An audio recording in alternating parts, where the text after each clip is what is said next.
ಕರೆದ್ರು ಹೋಗ್ಬಾರ್ದು, ಅಮ್ಮ ಅಪ್ಪ ಬರೋವರೆಗೂ ಇರ್ತೀವಿ ಅಂತ.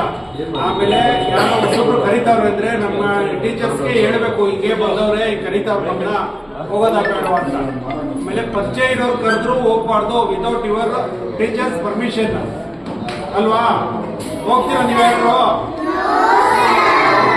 ಈಗ ನಾನು ಬಂದು ಕರೀತೀನಿ, ಬರೋ ಹೋಗೋಣ, ನಿಮ್ಮ ಮನೆಗೆ ಡ್ರಾಪ್ ಮಾಡ್ತೀನಿ ಅಂತ ಬರ್ತೀರಾ? ಏನು ಪೊಲೀಸ್ ಅಂತ ಹೇಳ್ತೀನಿ, ನಮ್ಮ ಪೊಲೀಸು ನಿಮ್ಮ ಅಪ್ಪಂಗೆ ಆಕ್ಸಿಡೆಂಟ್ ಆಗಿದೆ ಬನ್ನಿ ಹೋಗೋಣ ಅಂತ ಕರೆದ್ರೆ ಬರ್ತೀರಾ? ಹೋಗ್ಬಾರ್ದು, ಯಾರು ಬಂದ್ ಕರೆದ್ರು ಹೋಗ್ಬಾರ್ದು, ಗೊತ್ತಾಯ್ತಾ? ಅಪ್ಪ ಅಮ್ಮ ಅಥವಾ ಟೀಚರ್ಸ್ ಯಾರ ಜೊತೆ ಹೋಗ್ಲಿಕ್ಕೆ ಹೇಳ್ತಾರೋ ಅವ್ರ ಜೊತೆ ಮಾತ್ರ ಹೋಗ್ಬೇಕು, ಗೊತ್ತಾಯ್ತೇನಪ್ಪ?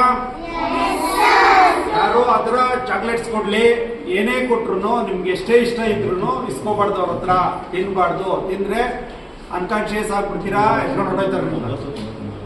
ಆಮೇಲೆ ಭಿಕ್ಷೆ ಎಲ್ಲ ಬಿಡ್ತಾರಲ್ಲ ಅದಕ್ಕೆಲ್ಲ ಯೂಸ್ ಮಾಡ್ಕೊಂತಾರೆ. ಅದಕ್ಕೆ ಅವ್ರು ಏನೇ ಕೊಟ್ರು ತಿನ್ಬಾರ್ದು, ಗೊತ್ತಾಯ್ತಾ?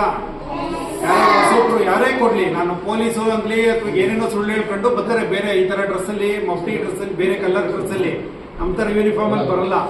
ಅವಾಗ ಹೋಗ್ಬಾರ್ದು ಯಾರ ಜೊತೆನು, ಗೊತ್ತಾಯ್ತಾ? ಏನೇ ಮಾಡಿದ್ರು ಅಪ್ಪ ಅಮ್ಮನ ಪರ್ಮಿಷನ್ ಇಲ್ಲ ಟೀಚರ್ಸ್ ಪರ್ಮಿಷನ್ ತಗೊಂಡೆ ಅವ್ರ ಜೊತೆ ಹೋಗ್ಬೇಕು, ಸರಿನಾ?